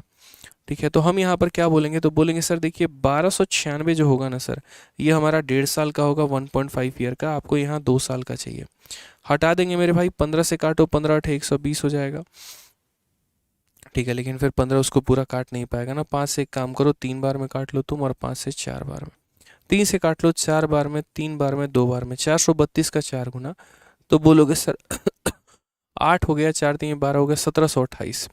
तो मेरा यहाँ पर ये कंसर्न है आप लोगों से दोस्त, यहाँ पे छोटी सी बात है, और वो यहाँ पर क्या है, तो बोलेंगे सर देखिए इसमें से इसको माइनस किया, 1296 आया। अगर 1.5 सालों में मुझे 1296 मिलेगा तो 2 सालों में कितना मिलेगा, 1728 मिलेगा। और ये 1728 हमारा क्या होगा, तो बोलोगे सर ये 1728 हमारा 2 सालों का ब्याज है। बिना प्रिंसिपल निकाले आप जीवन में कभी भी रेट नहीं निकाल सकते हैं, इस बात को ध्यान रखिएगा। तो आपको पहले प्रिंसिपल निकालना होगा। तो प्रिंसिपल निकालने के लिए क्या करिएगा, अपने अमाउंट में से अपने ब्याज को घटा दीजिए तो प्रिंसिपल आ जाएगा। 8 से 8 खत्म, 2 से 2 खत्म, 9 से 7 खत्म, 8 से 1 खत्म, यानी प्रिंसिपल 7200 रुपये है। जो मूलधन है मेरे भाई वो कितना है, तो 7200 रुपये है। अब अगर हम बात करते हैं रेट निकालने की तो जो रेट का फॉर्मूला होता है वो हमारा क्या होता है, तो बोलोगे sir SI upon principal into 100 upon time होता है सर। ये हमारा यानी जितने का ब्याज मिला, जितने के ऊपर मिला, इंटू 100 अपॉन क्या करेंगे, टाइम करेंगे। तो अगर हम बात करते हैं तो हमें ब्याज कितने का मिला है, तो बोलोगे 1728 का। कितने के ऊपर मिला है, तो 7200 के ऊपर, इंटू हमारा कितना हो जाएगा 100, और बट्टे में कितना हो जाएगा, तो टाइम, यानी 2 साल। 20 से 20 खत्म। अगर आप इसे काटते हैं दोस्त यहाँ पर, तो 2 से आप काटेंगे इसे मेरे भाई, तो 8 बार में 16 और 6 बार में 12 और 64, और 72 से अगर आप काटेंगे तो 1 बार में 72 हो जाएगा। उसके बाद यहाँ पर 2 बार में, यानी टोटल कुल मिलाकर आंसर कितना आएगा, 12%। हम इसके कैलकुलेशन को शॉर्ट में सॉल्व करने के लिए डिजिटल सम का भी प्रयोग कर सकते थे, बट मैंने यहाँ पर डिजिटल सम नहीं लगाया क्योंकि फिर बहुत बच्चों को परेशान करता, समझ में नहीं आता। तो ऐसे वाले सवालों में यदि कभी भी आपको रेट निकालना पड़े तो पहले यहाँ पर इस गैप को देखिएगा कि इस गैप में कितने का ब्याज मिला। अगर 1.5 सालों में इतने का ब्याज मिला तो फिर 2 सालों में हम इतने का ब्याज मिलेगा, माइनस करके पहले प्रिंसिपल लेके आइएगा। बिना प्रिंसिपल निकाले मेरे भाई आप रेट निकाल ही नहीं सकते, इस बात का ध्यान रखिएगा। ठीक है, आज ये चलिए एक छोटू सा क्वेश्चन, क्वेश्चन नंबर 14, इसका आंसर उम्मीद करते हैं बहुत सारे बच्चे दे सकते हैं, जल्दी से बताइए। ठीक है, जल्दी से बताइए मेरे भाई, इवेल्युएट करना है, इसका आंसर कितना होगा, बताओ बताइए जल्दी से। हमने कहा सर छोटी सी बात है, बहुत छोटी बात है, इसको बहुत आसानी तरीके से बनाया जा सकता है। देखिए सर, कभी भी ऐसा कॉम्प्लीमेंट्री, कभी भी ऐसा एंगल रहना आता है ना, तो कॉम्प्लीमेंट्री का कंसेप्ट इस्तेमाल होता है। किसका इस्तेमाल होता है, तो कॉम्प्लीमेंट्री का। और कॉम्प्लीमेंट्री वाले पार्ट हमसे क्या कहते हैं वो देखो। जैसे मानो अगर साइन का, हम यहाँ थोड़ा ये भी बता रहे हैं। ओए हाँ। कैसे काट सकता है मेरे भाई, यहाँ पर ये बता रहे हैं। तो मैं आपसे क्या कह रहा हूँ कि जैसे साइन को अगर मुझे कॉस में बदलना हो तो कॉम्प्लीमेंट्री का नियम कैसे आता है, तो साइन को अगर कॉस में बदलना हो तो 90 से इसको घटा दो, साइन को कॉस में बदलना हो तो 90 से इसको घटा दो। तो उसी तरीके से यहाँ पर ये संख्या इसकी कॉम्प्लीमेंट्री है। और कॉम्प्लीमेंट्री कैसे होगा मेरे भाई, यहाँ पर तो कॉम्प्लीमेंट्री होने का बहुत आसान तरीका है कि यदि मैं कॉस को साइन में बदलता हूँ, 90 में से इसको घटा दीजिए, यानी यही वाला वैल्यू हमारा इसके बराबर है। इसीलिए मेरे भाई यहाँ पर ये क्या होगा, ये संख्या इसको काटेगी एक बार में। यदि मैं कॉसेक को सेक में बदलता हूँ, जैसे मान लीजिए कॉसेक है, अगर मैं इसको सेक में बदलूंगा तो 90 से इसको घटा दीजिए तो कितना हो जाएगा, 46, यानी ऊपर से 46 नहीं करिए तो कट जाएगा, तो एक, एक प्लस एक कितना हो जाएगा, 2, यानी ऑप्शन नंबर जो सी है वो हमारा करेक्ट आंसर आएगा। बहुत बच्चे इसका आंसर जो है -1 या 1 बता रहे हैं, वो गलत बता रहे हैं, ऐसा नहीं है। कॉम्प्लीमेंट्री वाली छोटी सी बात होती है जो हमें सीखनी होती है यहाँ पे। आज ये जल्दी से नेक्स्ट क्वेश्चन का आंसर दे दीजिए, और तनिक वीडियो को इसे लाइक वाइक मारते रहिए। देखिए हमारे पास उतना बढ़िया दिल बनाने वाली कलाकारी नहीं है, नहीं आता हमको उतनी कलाकारी, आपके पास तो है ना, तो है तो जल्दी से वीडियो को लाइक कर ही दीजिए, कुछ जा रहा है आपका। आ जाइए जल्दी से क्वेश्चन नंबर 15 के बाद मेरे भाई 15 का आंसर बताओ। ठीक है, क्या कहा गया है यहाँ पे, Asha and Suman mud fort have height 9 and 16 centimeter. The fort tops are 25 centimeter apart from each other. Then the distance between the two fort. बड़ा प्यारा सा सवाल है यहाँ पे। आशा और सुमन के मिट्टी के घरों की ऊंचाई, मान लीजिए यहाँ पर ये आशा के घर की ऊंचाई है और ये सुमन के घरों की ऊंचाई है। ये कौन है मेरे भाई, तो आशा है, और ये कौन है हमारी, तो सुमन है। यहाँ पे ये हमसे कहा गया कि सर ये आशा हो गई और ये सुमन हो गई। तो आशा एंड सुमन मड फॉट have a height of 9 and 16। मान लीजिए यहाँ पर जो है एक का घर छोटा है, दूसरे का घर यहाँ पर क्या है, तो बड़ा है। ठीक है, तो यहाँ पर ये 9 हो जाएगा और ये हमारा कितना हो जाएगा, तो 16 हो जाएगा। If the four tops are 25 centimetre apart, यदि हम इसके टॉप को देखें और यदि हम इसके टॉप को देखें तो इनके टॉप की जो दूरी है वो हमारी कितनी है, तो 25 सेंटीमीटर कही गई है। तो बोला गया यहाँ पर इन दोनों किलों के, इन दोनों घरों के बीच की दूरी बताइए। अगर कोई बच्चा होगा दिमाग लगा रहा होगा तो बोलेगा सर ये ना हाइट एंड डिस्टेंस का क्वेश्चन है ना कुछ और है, पाइथागोरस के थ्योरम पर आधारित है। यहाँ से अगर हम 90 डिग्री का लाइन यहाँ खींचेंगे तो 90 डिग्री का लाइन खींचे हो जाएगा। अब अगर किसी बच्चे को मेरे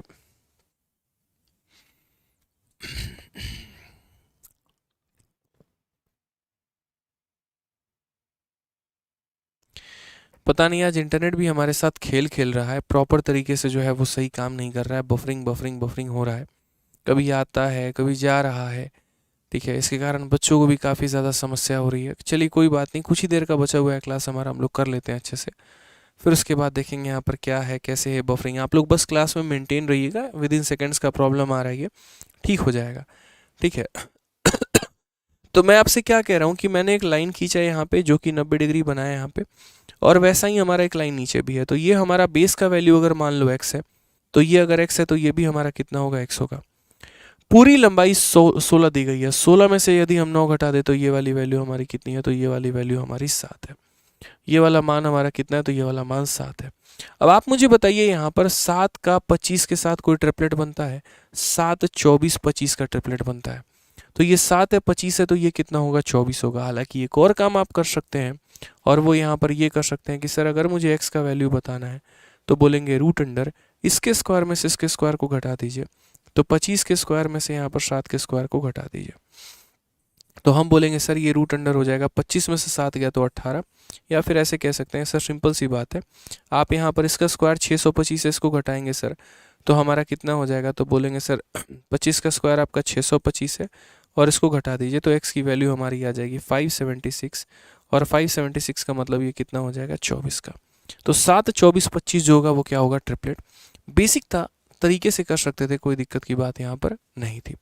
आ जाइए 16 नंबर सवाल यहाँ पर देखते हैं। 16 नंबर सवाल हमारा क्या बोला गया, सीपीयू का बड़ा प्यारा सवाल। जल्दी से मेरे भाई इसका आंसर दे दो यहाँ पर कितना होगा। ठीक है, फिर बताना अपना स्कोर कि आज आप लोगों ने कितना अचीव किया कितना नहीं। If two tangent to a circle of radius 3 centimetre are incline to each other at angle of 60 degree then the length of each tangent is. बड़ा प्यारा बहुआ सवाल यहाँ पे, कि जैसे मान लीजिए यदि 3 सेंटीमीटर त्रिज्या वाले एक वृत्त के 2 स्पर्श रेखाएं, तो ये हमारी वृत्त हो गई, इसका एक पहला स्पर्श रेखा ये हो गया, इसका दूसरा स्पर्श रेखा ये हो गया, ये दोनों के दोनों क्या हो गए, स्पर्श रेखा हो गई, ये वृत्त हो गई। और वृत्त की जो त्रिज्या हमारी, तो वृत्त की त्रिज्या हमारी कितनी हो गई, तो वृत्त की त्रिज्या जो है वो हमारी 3 सेंटीमीटर हो गई।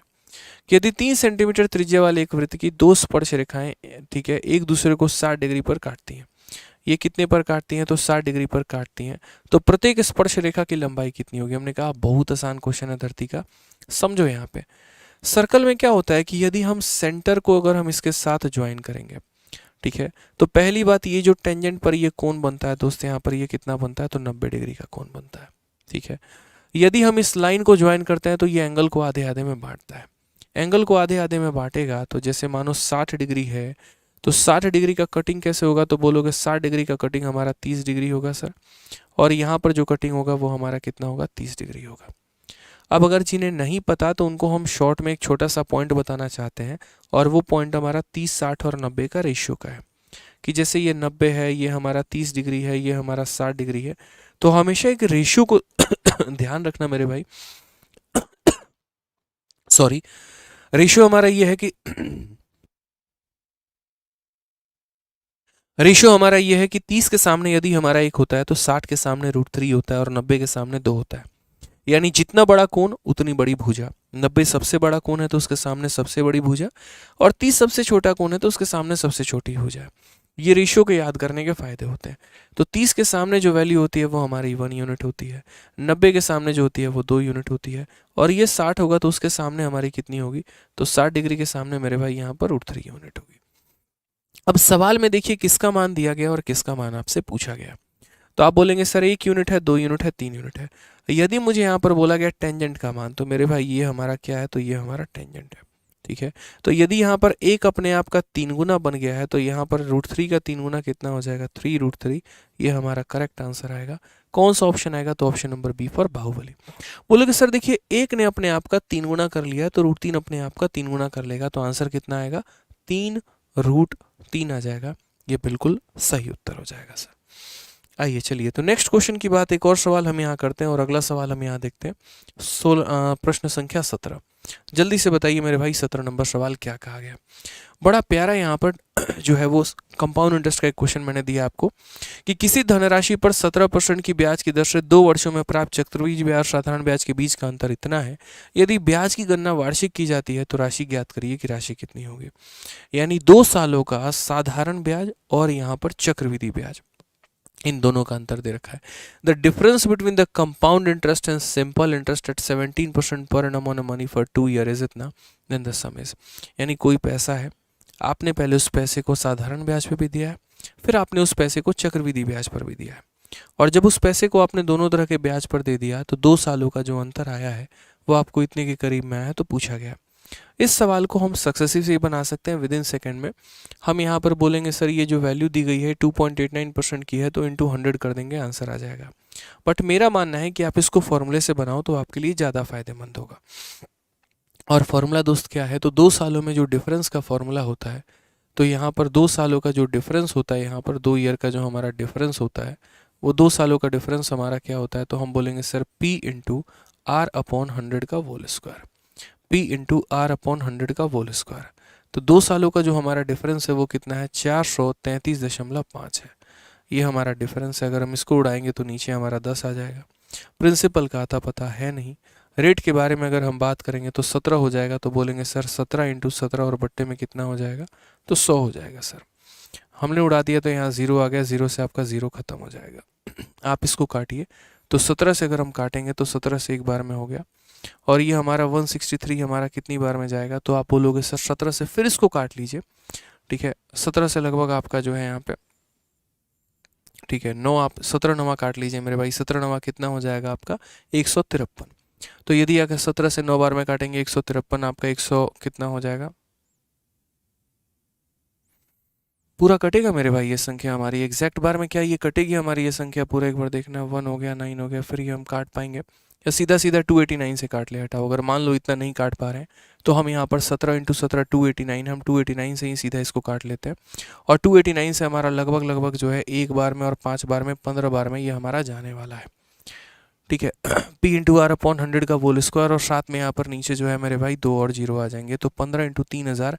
ऑप्शन नंबर सी जो है वो हमारा करेक्ट आंसर है। ऑप्शन नंबर सी क्या हो जाएगा, करेक्ट आंसर। अब आप बोलोगे सर आपने डायरेक्ट कैसे काटा है, मैं आपको समझाता हूँ। देखो, ये हमारा डिफरेंस हो गया, ये हमारा पी हो गया, रेट का स्क्वायर यानी 17 का स्क्वायर, और अपॉन में नीचे 100 का स्क्वायर मैंने लिख दिया, 0 से मैंने 0 को काट दिया। ये 289 है और ये इसको परफेक्ट बार में काटेगा, बट कैसे काटेगा हम आपको समझाते हैं, ठीक है। कैसे काटेगा देखो, मैं आपको दोबारा से लिखकर समझा दे रहा हूँ सारी बातें यहाँ पर क्या है कैसे है। डिफरेंस जो हमारा दिया गया वो कितना दिया गया, तो बोलोगे सर 433/5 या 433.5। प्रिंसिपल के जगह इतना है, यहाँ रेट का स्क्वायर करना है तो 17 इंटू 17 करेंगे, और यहाँ 100 का स्क्वायर करना है तो 20 इंटू हमारा 20 हो जाएगा, दशमलव हटाओगे नीचे एक 0 आएगा, खत्म हो जाएगा, नीचे 3 0 बचा है। अब मैं जब ऑप्शंस को देख रहा हूँ ना, तो मेरे ऑप्शंस में देखो काटने का टेक्निक क्या है। मेरे ऑप्शंस में सभी ऑप्शन के पास 3 0 है, 3 0 है, 3 0, यहाँ पर 4 बार 0 होगा, लेकिन कोई भी ऐसा ऑप्शन नहीं है जो डेसिमल में है, कोई भी ऐसा ऑप्शन नहीं है जो फ्रैक्शन में है। तो काटने का नियम यहाँ पर क्या रहता है, इसका मतलब यहाँ पर इस संख्या ने पूर्ण तरीके से इसको काटा है और कहीं पर कुछ भी नहीं छोड़ा है, कहीं पर कुछ भी नहीं छोड़ा, सब काट दिया इसका बेचारे का, ठीक है। तो अगर हम बात करते हैं तो जैसे ये 289 है, 17 इसको कभी काट नहीं सकता है, 100 को काटेगा नहीं, कोई मतलब नहीं है। तो 289 जब इसको काटेगा तो 289 का एक बार में, क्योंकि 289 का अगर हम डबल करेंगे तो ज़्यादा हो जाएगा, फिर वो समथिंग 560-70 के करीब में जाएगा, और हमारी संख्या उतनी बड़ी नहीं है। फिर इक्याई के स्थान में 5 है, इक्याई के स्थान पे मेरे भाई 5 है, तो यहाँ पर जो है 9 को किससे गुना करने पर 5 आएगा, तो 5 से ही गुना करने पे तो 15, यानी ये संख्या पूर्ण तरीके से इसे 15 बार में काटेगी, और 15 के साथ जब 3 0 लगेगा तो आंसर कितना बनाएगा, 15,000, यानी प्रिंसिपल हमारा कितना आ जाएगा, तो मेरे भाई 15,000। बहुत छोटी सी बात थी यहाँ पर, बहुत आसान तरीके से मेरे भाई समझ लेना था, ठीक है। काटने के जो होते हैं ना वो टेक्निक होते हैं यहाँ पे। समझ गए इस बात को लेकर। आज ये चलिए नेक्स्ट यहाँ पर 18 नंबर सवाल लगाते हैं, बड़ा प्यारा सवाल है, देखते हैं इसका आंसर कितने बच्चे दे पा रहे हैं। ये सीपीयू का हमारा बड़ा प्यारा क्वेश्चन है, जल्दी से मेरे भाई इसका आंसर दे दो। बोला गया in triangle A B C, तो जल्दी से यहाँ बनाएंगे in triangle A B C. यहाँ पे हमने बना दिया कि सर ये हमारा ट्रायंगल ए हो गया, फिर ये हमारा बी हो गया, फिर ये हमारा सी हो गया।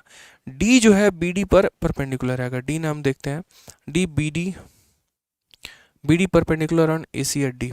अगर हम बात करते हैं तो बी डी जो है यहाँ पे, ये जो बी डी है मेरे भाई ये परपेंडिकुलर है किसके ऊपर, तो ए सी के ऊपर।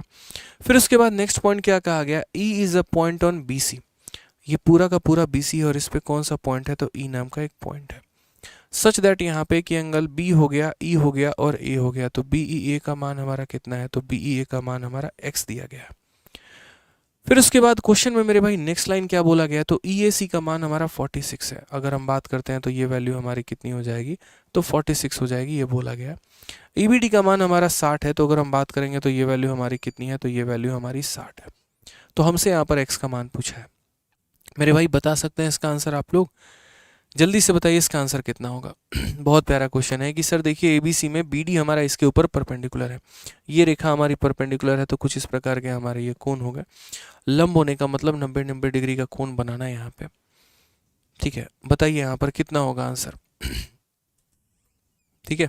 एक मान 46 दे रखा है, वो 60 दे रखा है, x का मान पूछा है। अब इस सवाल को सॉल्व करने के काफ़ी सारे तरीके हैं, बहुत तरीका, एक नहीं दो नहीं, काफ़ी सारे तरीके, और आसानी से मेरे भाई आप इसे सॉल्व कर सकते हैं। सबसे पहले आप यहाँ पर इस वाले ट्रायंगल पर आइएगा, इस वाले ट्रायंगल में। तो इस वाले ट्रायंगल में यदि हम आते हैं दोस्त यहाँ पे, तो एक कोण 90 है और एक ये 46 है, तो ये वाला कितना होगा, तो बोलोगे सर ये 44 होगा। क्यों ऐसा होगा, त्रिभुज के तीनों कोनों को जोड़ने में 180 आता है। ये अगर हमारा 90 है तो इन दोनों को जोड़ने में भी कितना आएगा, तो बोलोगे सर 90 आएगा। 90 से इसको घटा दीजिए तो कितना आ जाएगा, 44 आ जाएगा मेरे भाई यहाँ पर। क्लियर है ये बात। अब उसके बाद यहाँ पर ये देखते हैं कि जैसे मान लीजिए एक एंगल होता है कि यदि दो रेखाएं एक दूसरे को काटेंगी तो ये वाला कोण इस वाले कोण के हमेशा बराबर होगा। इंग्लिश में वर्टिकली अपोजिट एंगल और हिंदी में शीर्षा विमुख कोण कहते हैं। क्या कहते हैं, शीर्षा विमुख कोण कहते हैं।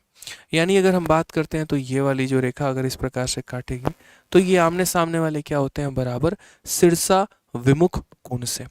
यानी अगर हम बात करेंगे ये 44 है तो ये भी कितना होगा मेरे भाई, तो 44 होगा।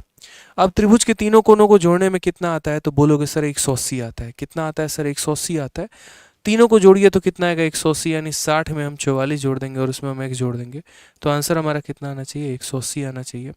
x का मान हमारा कितना होगा, तो 180 में से मेरे भाई 104 आप घटा दीजिए तो 76 आ जाएगा। ये हमारा करेक्ट आंसर है। कौन सा ऑप्शन है, तो ऑप्शन नंबर ए बिल्कुल सही उत्तर होगा। क्या होगा, ऑप्शन नंबर ए बिल्कुल सही उत्तर होगा। ध्यान दीजिएगा, ठीक है। आ जाइए, चलिए। तो अभी तक हमने कुल मिला के करवाए हैं 18 सवाल। अब एक ये छोटू मोटू क्वेश्चन है, रेशियो का सवाल है, और उम्मीद करते हैं इसका आंसर आप लोग दे देंगे कमेंट बॉक्स में। तो मेरे भाई इसका आंसर जो है कमेंट बॉक्स में दीजिएगा और देखते हैं कितने बच्चों का आंसर सही होता है। साथ में यहाँ पर आज के सेशन में मेरे भाई बताइएगा आप लोग कि आज का सेशन आप लोग का कैसा लगा। सीपीयू के बारे में हम आपको बता दें तो मैथ्स का लेवल थोड़ा अच्छा रहेगा, इसीलिए जितना प्रिपेयर कर सकते हैं आप उतना बढ़िया तरीके से प्रिपेयर करिए। जितने मॉक टेस्ट आप लगा सकते हैं आप उतने मॉक टेस्ट लगाइए।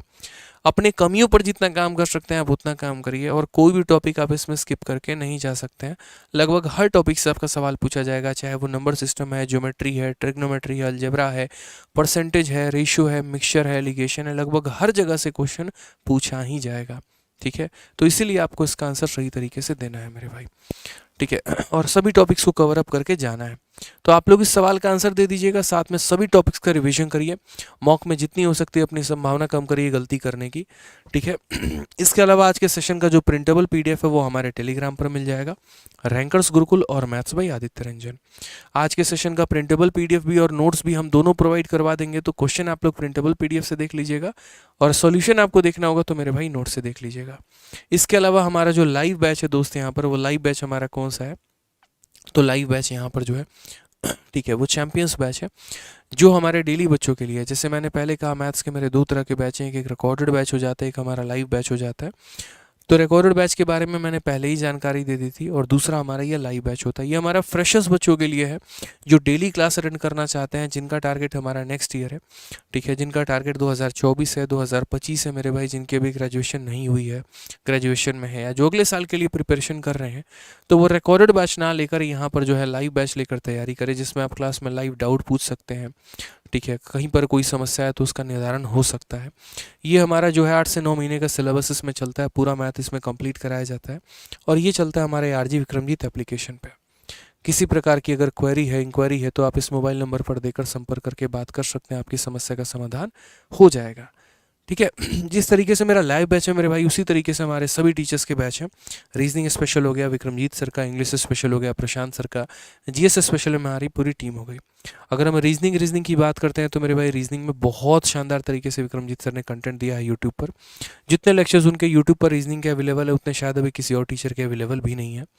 कभी भी कोई भी एग्जाम भी आ रहा होता है तो उसके सबसे पहले जो है यहाँ पर प्रीवियस ईयर के क्वेश्चंस ही आपको करवाते हैं। जो इनके पढ़ाने का तरीका है, जो एक तरीके से बच्चों को समझाने की जो शैली है वो बहुत ही शानदार है। कनेक्ट करते हैं काफ़ी अच्छे बच्चे इनसे, ठीक है।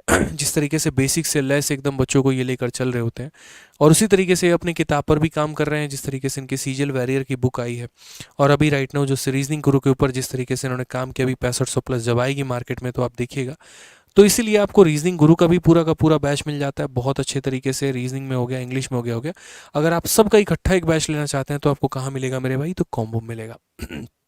ठीक है, जहां पर कॉम्बो में 4000 ना पे करके आपको कितना पे करना होगा, 2700 रुपये, और 2700 रुपये में आपको कंप्लीट सभी सब्जेक्ट का कॉम्बो मिल जाएगा। ठीक है, तो बढ़िया से आप लोग पढ़ाई करिए, हम लोग अपने एंड पर कहीं पर कोई कमी नहीं छोड़ रहे हैं। मन लगाकर पढ़ाई करिए, खुश रहिए, मस्त रहिए, ध्यान रखिए, और वीडियो कैसा लगा कमेंट बॉक्स में ज़रूर बताइएगा। ठीक है, टिल देन मिलते हैं अगले क्लास में। आज के लिए इतना ही, बहुत बहुत धन्यवाद, थैंक यू।